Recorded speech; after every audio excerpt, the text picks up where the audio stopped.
Hey everyone, welcome to the Cryptoscience Society podcast. We're going to do like a quick introduction, who we are, kind of where we came from, kind of what we hope to do with this podcast in the future.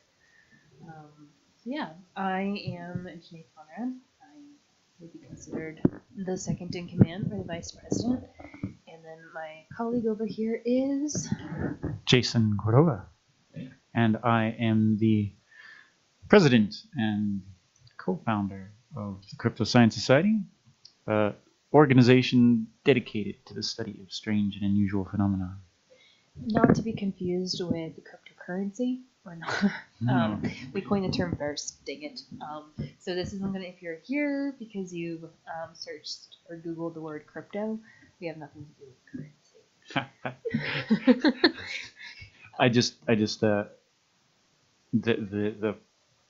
The irony of the pun coined the term first just hit me. I really like it. So kind of some history and background on kind of who we are. We started out as a student organization at Metropolitan State University of Denver. And then we graduated and decided that we still really liked doing paranormal investigation, having conversations, doing different events. And so we just kind of kept it moving along. And it's evolved over the years. We've done house visits. We've collected a lot of data for different projects. And now we're just kind of exploring the realm of like podcasts since that happens. Yeah, I've been getting into podcasts pretty heavily lately, and one of the things that I've realized out of most of the podcasts I listen to, while they may be very well researched, one thing that there doesn't seem to be a whole lot of podcasts where they actually investigate firsthand. So there's quite a few paranormal podcasts out there, but not a whole lot out there that have actually been in the field to do it. A lot of armchair kind of stuff, which is great, which is awesome. But I do think that may be something that could set us apart. Yeah, so it's like, while we might just be another paranormal podcast, we do feel like we have something to offer. So kind of the things that we'll kind of explore is just some of the investigations, the things we noticed, kind of really talking about not only the kind of like the marriage of science and the scientific method investigation, but also sort of the other aspects of it as well. So we're kind of less worried about proving ourselves or coming off as like legitimate. That might need to be edited out because that would No. But just kind of that idea of some of like the more intuitive aspects of it and like indigenous knowledge that comes with it is important as well. Well, I think it's valid to point out like this idea that there's people you can get lost in the details, right? You get so hung up, right? You get so hung up on this idea, well, we have to prove it to the world, and I think we're kind of beyond that. Like proof, this whole debate over proof versus evidence, and like who's the true believer or the skeptic and this and that. Yeah, and also too, like I think one of our newest kind of members has pointed out as well is that I think that there's a lot of disproving of the evidence anyway. So a lot of times there is like a lot of evidence or quote unquote proof. A lot of things that have been kind of through the scientific ringer, even after that's presented, being discounted. And so it's like kind of marriage that idea of here's some of the proof we have or the analysis that's been through.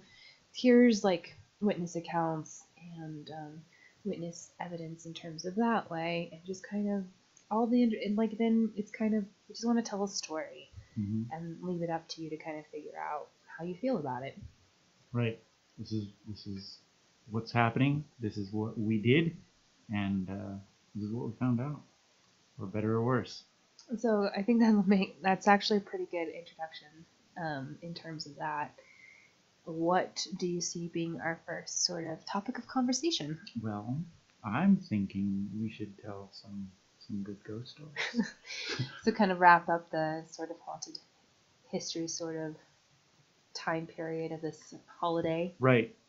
So back in the day, one of our biggest events was actually a haunted history tour of the area campus, and it was a really big hit. So we did a lot. We did our own paranormal investigations, and the History Club did independent historical research of the sites.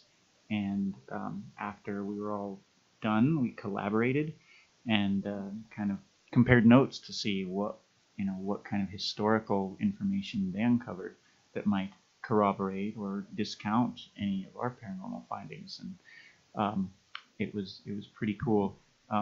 I guess we don't need to go too deep into that right now. I feel like we've really covered ad nauseum the haunted history tour of the Rare campus. Yeah, and I think it's one of those topics. I think it's interesting. I think there's, especially for those of you who might not know kind of where we're located, we're in the Denver area, and so there's been a lot of like history ghost tours in Denver on a Rare campus, which is in downtown Denver.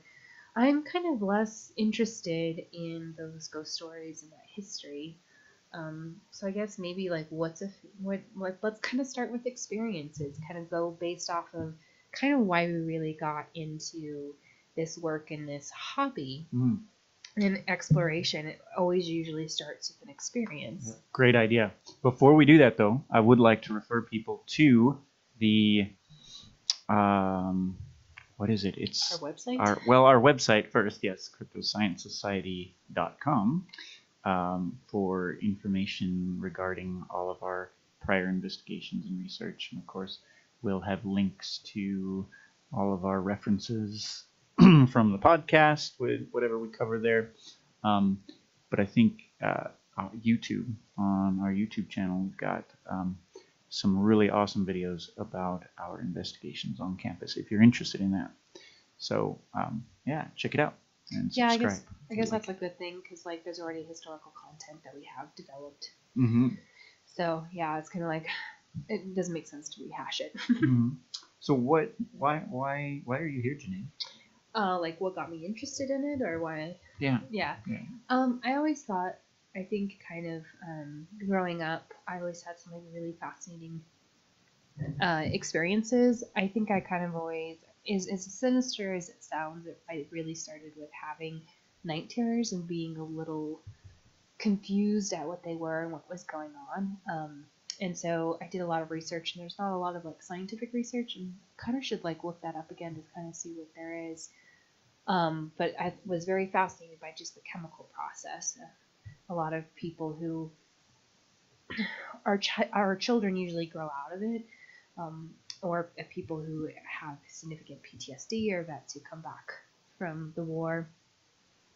And it's kind of really interesting. And there's like experiences of like sleep paralysis, of being flooded with adrenaline, kind of having amnesia effects. But in terms of like folklore and history too, the idea of like hag attacks, so the idea of something or an entity sitting on your succubi and incubi. Yeah, like sitting on your chest. And so a lot of experiences with night terrors are like shadow figures or beings, like extreme terror. And I think that I was so kind of confused at why it was happening. I didn't really have an idea of what could cause it psychologically.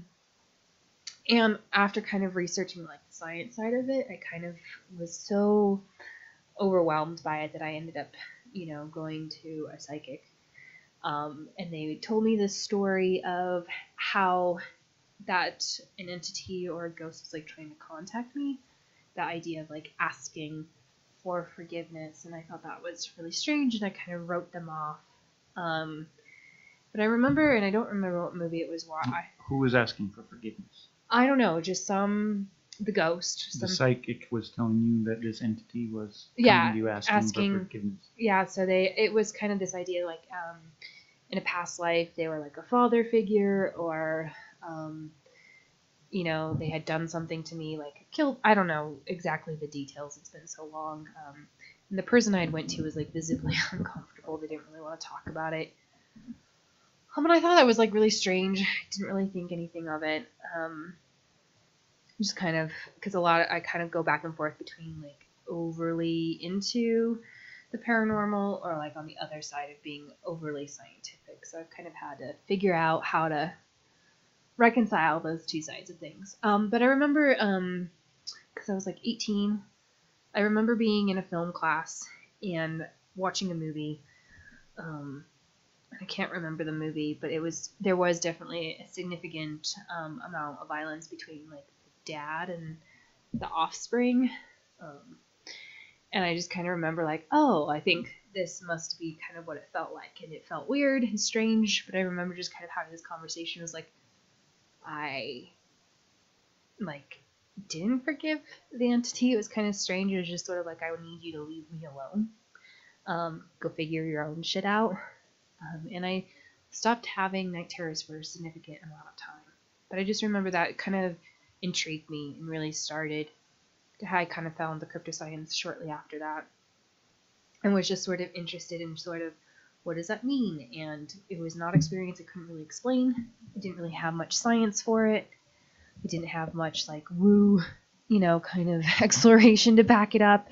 And so it just kind of pushed me to like, I'm going to look into this and kind of see where it leads. And I think that was like the biggest experience that really kind of wanted me to kind of, what is this, and explore more.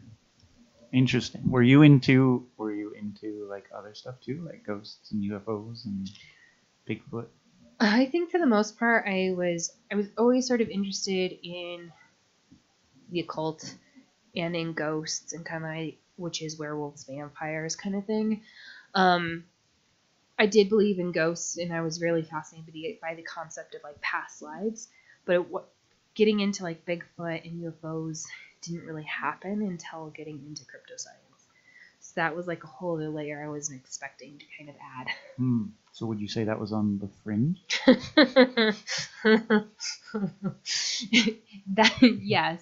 Yes, it definitely was. And I think just sort of kind of what was coming out pop culture that time, like Fringe was. What year was that? Fringe came out in later 2000s. So we founded the club in 2006. 06, yeah, July of 06. And we really got rolling in 07. Yeah, because like Ghost Hunters was coming out, so there was like a sudden explosion, I think, of fringe science as like a media concept. Still Paranormal State was out, a bunch of like ghost hunter shows. It was like, there was a bit of a fervor. Yeah, so I think a frenzy of fringe. And I think just sort of like it was just intriguing. It was like this really interesting idea of like using science to kind of explore the paranormal, especially too coming from a very religious background and kind of being wanting to be separate from it, but having odd experiences. Having that scientific lens was a cool way of being able to explore things without feeling like I was getting lost in something. Give you something to ground with, right? Yeah. Yeah, and so then it kind of like for a few years that kind of radical back and forth to where now it's just sort of like I still really love the lens of science and the scientific method, but also it's like, here's some weird shit that's happened. I don't really need to look into it any more than that. Right. Yeah. The pendulum has certainly swung pretty heavily both directions for me over the years. Probably, and I'd say it's good. It's good to explore pretty deep on both sides of it, and by that I mean, of course, like the skepticism versus the open, the open doors. Oh, right? Yeah. Or the unhinged door, maybe. Yeah, the unhinged door. Yeah, that's good. I think that's like a good metaphor because it's kind of like I don't think either extreme is healthy. Because I think on the one hand, one thing I think that's some scientists I think get lost is that idea that having a hypothesis or an idea is kind of a mythical, magical moment of wonder because you don't really know what those answers are going to be. And I think sometimes the skepticism keeps us from being able to ask what if or really kind of see the anomalous data for what it is and kind of pick up that aspect of it apart.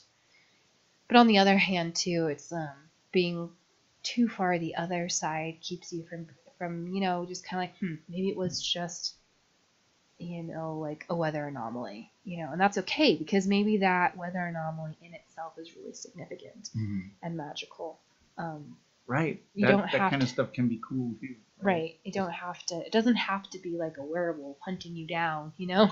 Right. Maybe it is just sort of some sort of mutated creature that's. And that's right. It's like, oops, sorry, it wasn't a werewolf. That was actually a chupacabra. Right.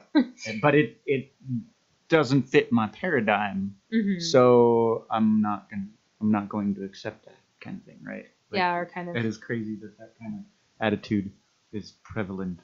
And actually, I mean, the idea of science, really, any true scientist, goes forth with an opinion or hypothesis based on the evidence that they've been presented, and they change and evolve that opinion when new evidence is presented to them, right? So I've always really liked the idea of the open-minded skeptic, one who approaches a mystery rationally, looks at all of the possibilities, and then once everything else is once things are adequately explained, um, then this must be the answer. Or with the absence of knowing, right? We can discount a lot of rational ideas, and then when we're left with the mystery, and it's still a mystery. Yeah, and I think that's what happens more often than not, which I find is really fascinating. Is that like, well, still don't know what the hell it is, Mm-hmm. but we definitely don't. We know it's maybe not this. Mm-hmm. I think that's kind of one thing that's fascinating. I think people are so hungry for answers that it's like either like, well, if I don't have the answer, I'm throwing all of this stuff out. And it doesn't have to be sensationalist either. No. Right. It could be very simple stuff. Like we went to Silver Cliff in Colorado to do an investigation because of like orbs and. Ah, yes, Silver Cliff Cemetery. Yeah, the famous Silver Cliff Cemetery, where ghost lights or spook lights are well known to occur on a regular basis. And not much happened when we went there. But what I thought was really fascinating about the experience is like the idea, like it was a really good way of kind of filtering out evidence. It's like, oh, I think I see one, and then you realize like, oh, it's actually a car light, like several miles in the distance. Do you remember why we didn't really get anything? I mean, aside from the fact like that was literally our first expedition. Yeah, it was our first expedition. No, but I do want to talk about the cows. Yeah. So like I think that's one of the things that's really fascinating in terms of kind of like keeping yourself grounded is that like the cows make really weird noises at night. And there was some really unique acoustics in the valley. Like this is an alpine valley, big wide open space with mountains surrounding. So you're like kind of in a bowl, and you've got cows. There's two cemeteries, and then a big field where the cows are just kind of roaming in between. Yeah. At night. And I totally freaked myself out. I'm thinking like, Yeah. is this is this a creature? Like, what is this sound? And then you wake up and you're like, they're fucking cows. Yeah, you're not the only one. We were like, it was kind of that ghost hunters moment where we're like on our radios and we're like, oh my god, did you hear that? Yeah, I heard that. Where are you? Running around, and we've got our night shot cameras. Yeah, it was a lot of fun. Going back to why we didn't catch things. Yeah. Remind me. As if you recall, so, and this was such an amateur mistake because when we planned it, right, it was a full moon, and it was a. We were in November, I believe. Yeah, it was November. It was fall, so it was a cool night, Mm-hmm. and it was a full moon, right? And afterwards, we went back and reviewed some things because a lot of paranormal investigators have been out there, and even National Geographic did a study on it, and the consensus appears to be that moonless nights, moonless cloudy nights. So it was severe clear and bright. It was bright. Full on bright full moon. So yeah. So we kind of timed it as poorly as we possibly could have. Well, and I think that goes into like a good segue in terms of like how important it is to gather information. Because I think that one sounds like, oh my gosh, we're so excited, let's go do this. everyone was like on board. It was a free evening. And we got press attention for it. Yeah, so we're like cocky as shit. Right. Well, and so they like what Campus Media wrote a press release. Yeah. Because they got wind of it, and we were like, oh yeah. And the Denver Post came down. We had NPR out there. It was like keep your ego in check. It's like the biggest thing in the world. I think that's where a lot of people. I interrupted, but I think that's where a lot of people kind of get caught. Is like just sometimes waiting.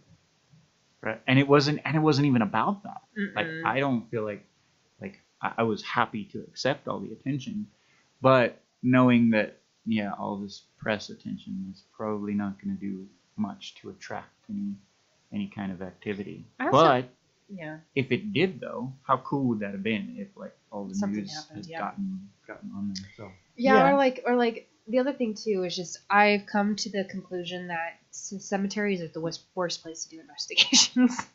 Yeah. I don't think I've been to a single cemetery where I've caught any evidence, felt anything, had any interesting experience. Well, and I've always been that people. I'm kind of a weirdo, right? Like I've always liked cemeteries. I feel like they're super peaceful, and one of like probably the last place that really would be haunted would be a cemetery. Think of as a cemetery, unless now there is the people are murdered.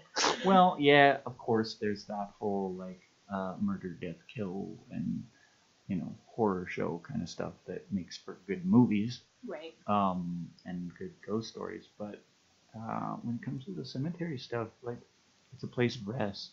It's peaceful, unless they're disturbed. That might be like a good podcast to kind of have in general, or like an episode. The idea of like how media influences what we expect to be experiences, versus kind of like where they really happen. Right, because like they're more likely to happen in your bedroom, right, than in a cemetery, and when you're not expecting them, right, or like there's or when you don't really want them, when they're not convenient. Right. It's like, where's my camera and my recorder? And that a lot of people say that's a cop out, but that's how it happens most of the time. Like the other night where I told you I saw the flashing lights outside my window, and like any other night I would have been super excited if a UFO was going to be landed in my backyard, but not that night. I had it was a rough day. I needed to sleep. And I was like, no, not right now. Please, of all the nights. Well, and I think it actually ended up there. It was a construction truck in the alley. Creepy still. Still, yes, very creepy in the middle of the night. Well, and I think also too, like I think in terms of investigation, hindsight is our friend.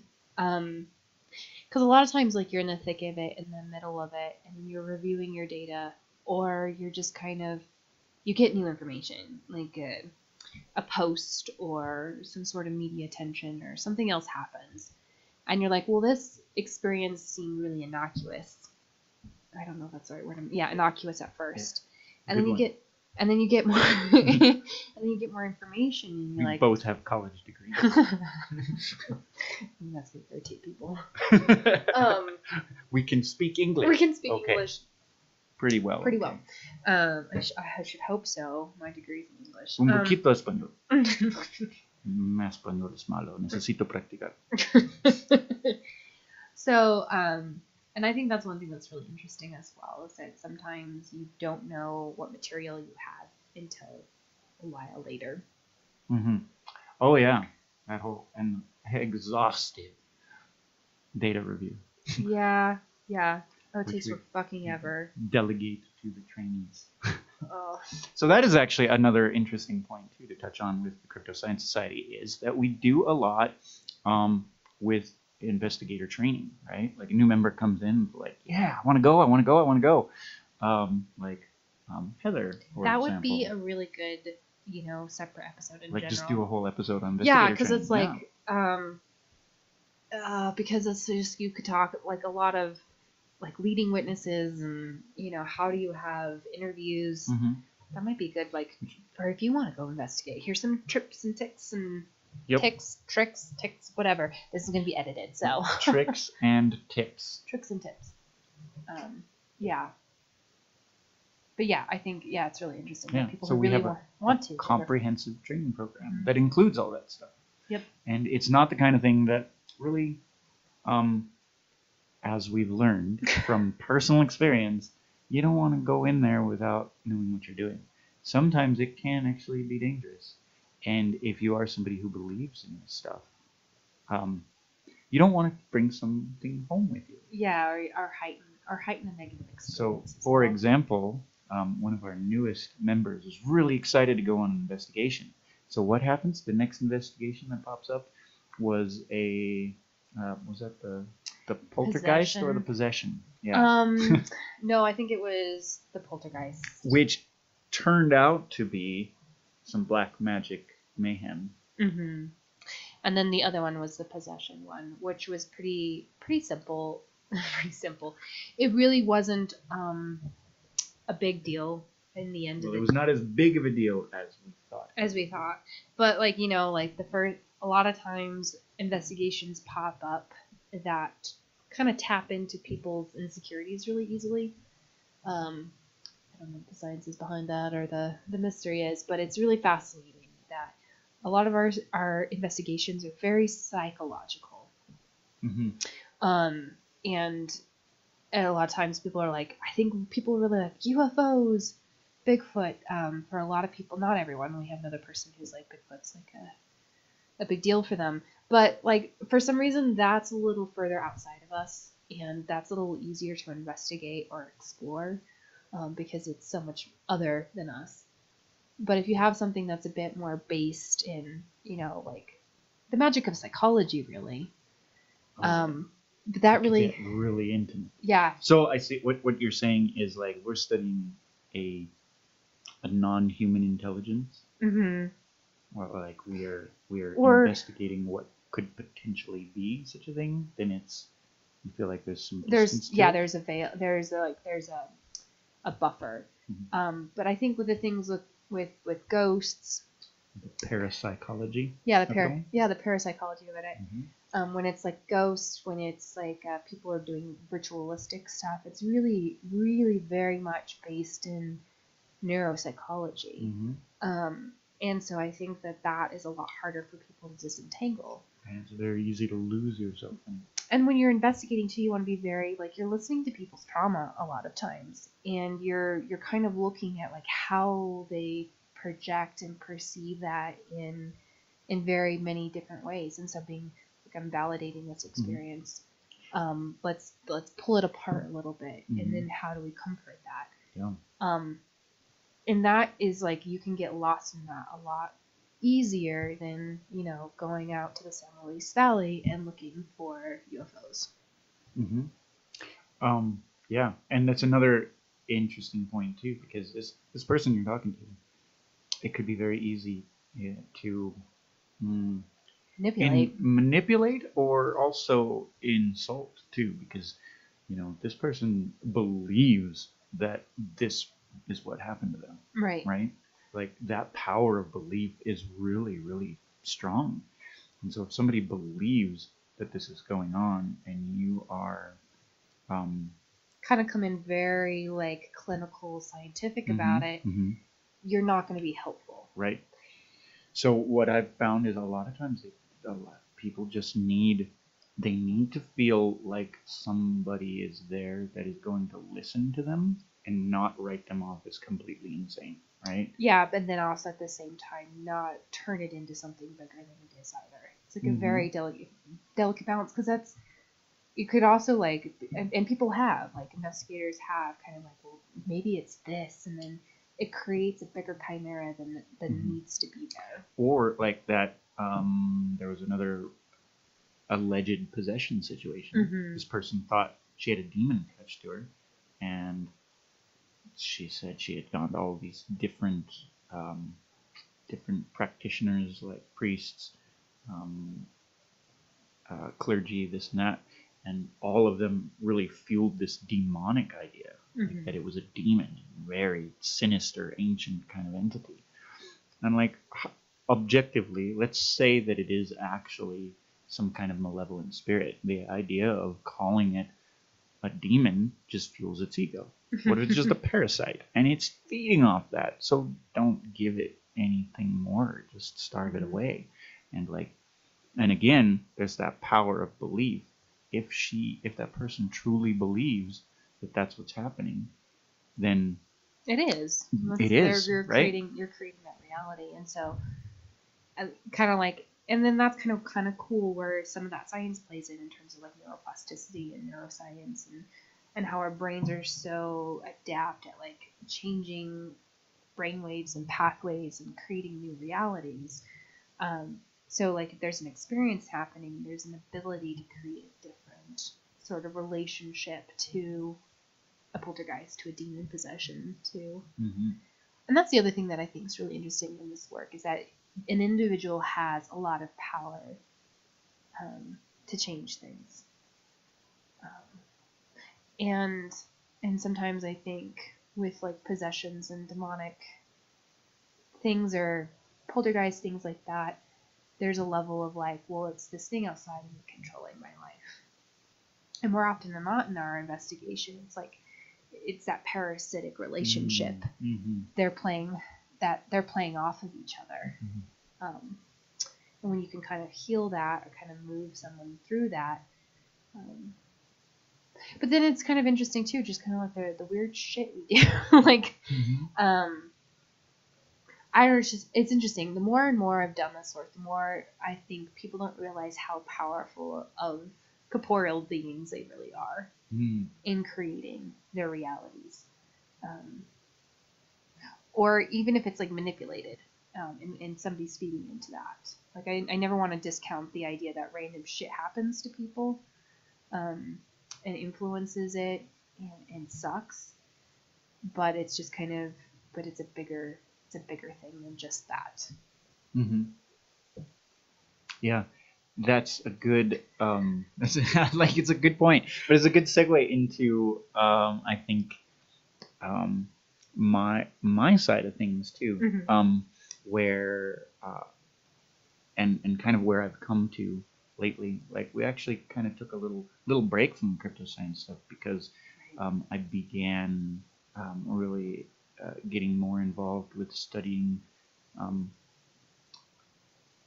more from a more indigenous perspective. Yeah. So my roots and really connecting with teachers of traditional way of life. Explain some of that? Of course. Because I think that's important, and I think that's a texture that's missing mm-hmm. in a lot of these kinds of these podcasts or digital scientific knowledge, that kind of stuff. Right. So my family comes from, on my dad's side at least, from a little place called the San Luis Valley in southern Colorado. A lot of people in the paranormal fans, I guess, probably recognize it for cattle mutilations and UFOs. Christopher O'Brien has done a lot of research and written some books on the topic. But to even our Mexicano primos and primas, where kind of culturally that kind of high strangeness sort of thing is just it's not paranormal, it's normal, it's just like everyday kind of stuff. Life, yeah. In layers though, because they are very pragmatic people and they're very rational people, but they're not and maybe prone to some superstitions as well, but they're not unhinged. And if something happens that's very strange, they take it seriously in a way that is productive. Mm-hmm. So this idea, curanderismo, which is a traditional healing practice where all this, you're watching out for witches and spook lights. And my grandma taught me not to be careless with my fingernail clippings because brujos would get a hold of them and they can do anything to you. That would be, sorry, I'm going to just interrupt real quick. Mm-hmm. That would be another good topic to talk about, because that seems to be something that happens in a lot of different cultures. Like, I know the Maori have the same sort of idea with fingernail clippings. It'd be interesting to study that globally in terms of, like, you're getting your hands on some DNA. Cross-cultural, like, how, again, it's black magic mischief. Yeah. Right?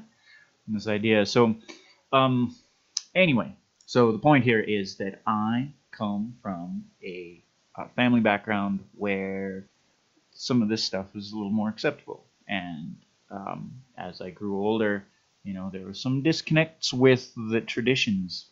And, this stuff traces back to, stuff mixed with Spanish, Mexico, indigenous practices throughout North America. Well, and if you also kind of, especially, San Luis Valley also has, I have a family connection there as well.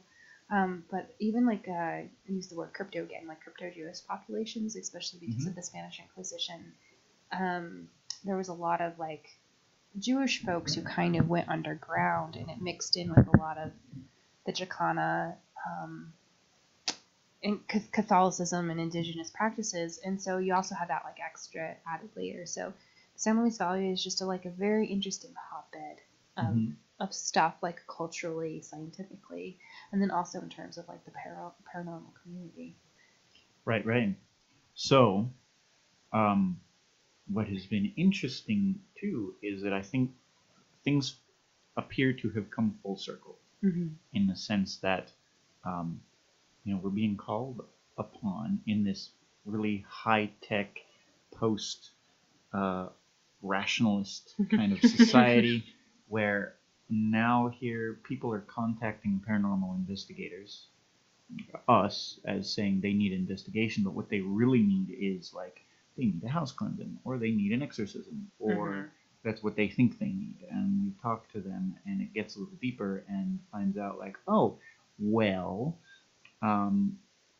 this is maybe what you need, stop messing around with with that black magic stuff, or maybe try to change this little thing in your life, which is a fundamental aspect of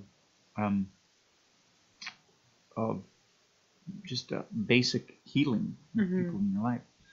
So I feel like we're helping people out in that way with our experience and what we do, and kind of proud of that. Kind of like it. And I also think that I would love to tell some family stories and some personal experiences in that regard too. Okay. And I was also thinking too in terms of like, for some reason I feel the need to mention, and it depends on how like all this gets edited out, but or edited down or in and out. This will be fascinating. But the idea too that we're also very careful who we take on as clients, because there is some unhealthy, fucked up shit out there. And we don't take it with a grain of salt. Kind of what people's experiences are, and sometimes we just have to intuit like, this doesn't feel right. This doesn't feel like this is a good situation. So we stay away from those. Or we put people in contact who could be of better service or help.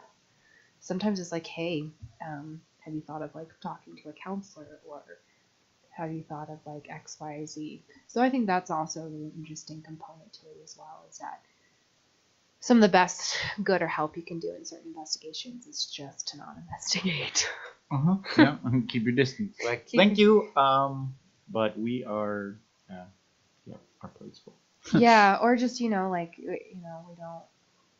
But it's a little bit outside of our wheelhouse, or we have a limited amount of... we have a pretty wide skill set, but we have limitations. And I think a lot of times what's important with investigation, it sounds like the way we're going is like, maybe we should just like break down our investigations are. Okay. Yeah, sounds like that's where we're going. Yeah. Anyway. Yeah, because it's like, man, we keep getting a lot of spirit possessions. Yeah, like every... I wonder, like, and I it makes me go back to, like, maybe that's just kind of where we are with our world right now. Like, everything, we're just being controlled by other entities. Yeah, right. So in this research, actually, it's really kind of interesting because so the possession thing keeps coming up, and so the Protestants have started doing certifications for parishioners to be exorcists. I forget what they call. Protestants? Yeah. So the Protestants, we'll say the greater Protestant community, interdenominational. There's an organization that will certify people after a class. It's a very extensive online course, right? And they're covering all this, like all this occult stuff, like all the stuff that we talk about. Right. But they're teaching this from a Christian perspective for somebody, which is awesome too, because they're approaching it responsibly, right? Even if it is heavily tainted with that Christian ethic, which we will need to edit that round. The point is that there's a and well, no, we don't need to edit it. We can just address it. That like there is sometimes there's there's no need to malign any kind of spiritual side of things, but use it to our advantage. It can be dangerous if it's ignored. I guess it's that extremist kind of mentality, okay. Right? There have been documented cases where there are like an exorcism where the victim died from extreme neglect and torture, like they were literally killed by the people that were supposed to be helping them, right? So there's a lot of oversight that needs to be taken into account when this stuff happens. But regardless, I'm going off on a tangent here. The point is that we do that. So there's been a lot of church groups that are either taking the steps to certify their own parishioners to do exorcisms, or they're stepping up their game with the clergy to do it, right? So the Catholics are bulking up their numbers to have priests go out. They need more exorcists in the world.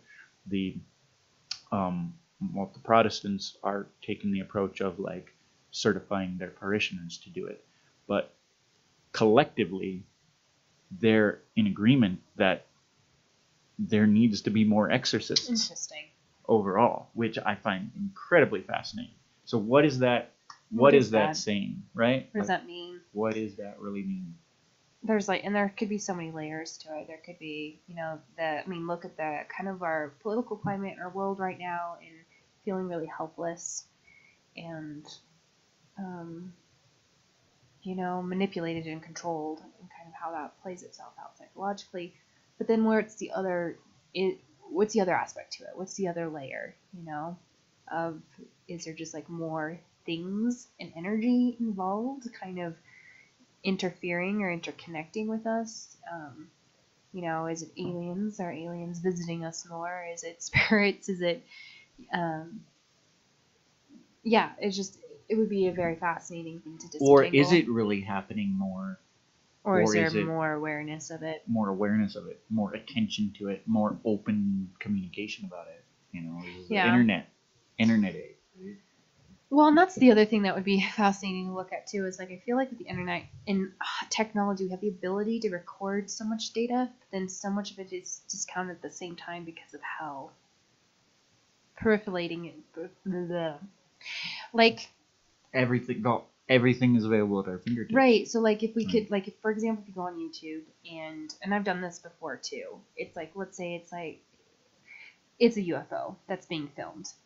A lot of times now it's like, oh, that's not real. And there's a lot of fake content, but then at the same time, a lot of really interesting anomalous data also gets thrown out of the window. Right. Like if it's too good, then it's fake. Right. Right. But if it's then you also crap, then it's also it's fake. worthless. Because it's just like, well, he was moving the counter this way, and it's too fuzzy to see, and it's just kind of, I find that whole thing really fascinating as well. Sometimes it's just like, this is weird,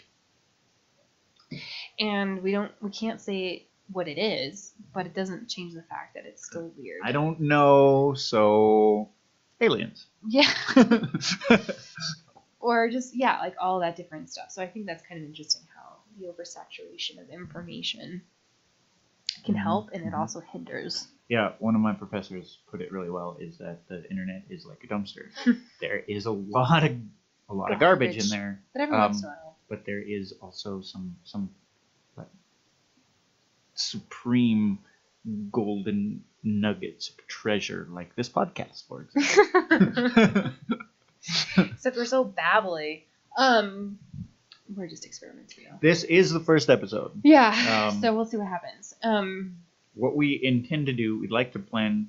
I'd really love to do it in a way where we'll heavily research a topic. We'll draw from our own experiences and our own firsthand investigations, and present to you some kind of amalgam of a coherent thought or a statement, right?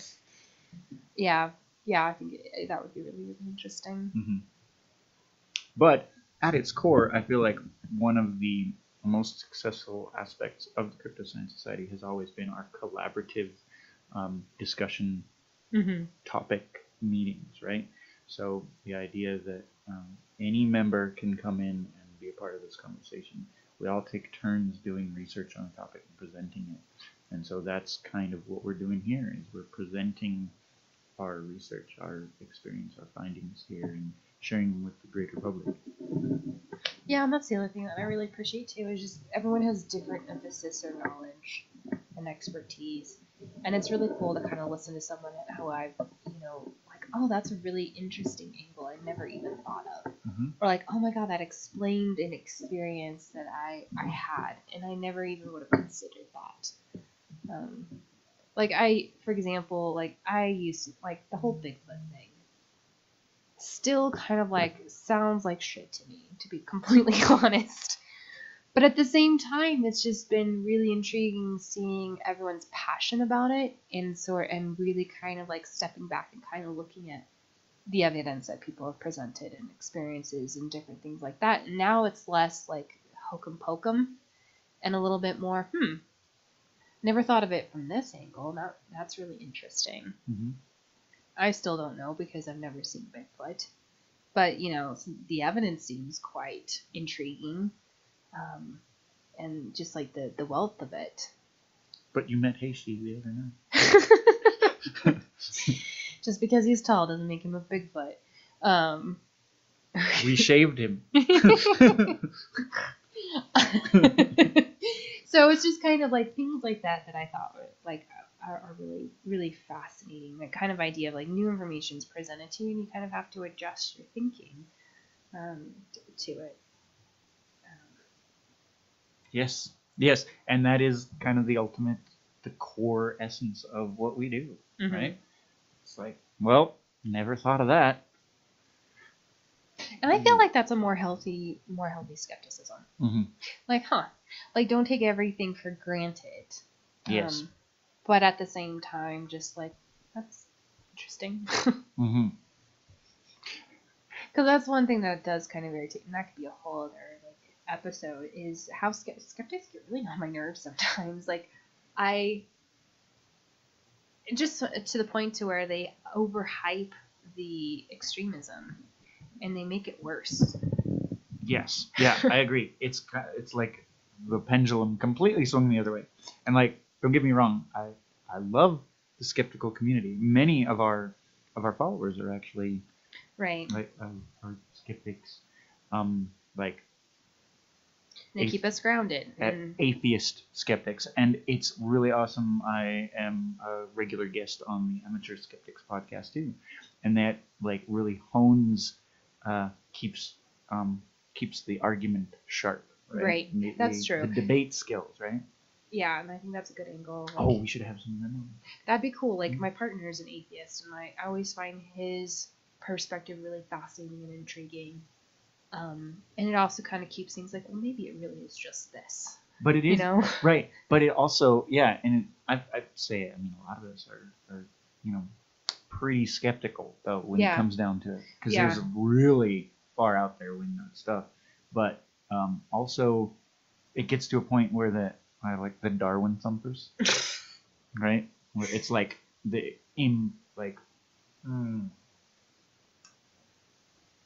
there's just no room for variation, right? Yeah.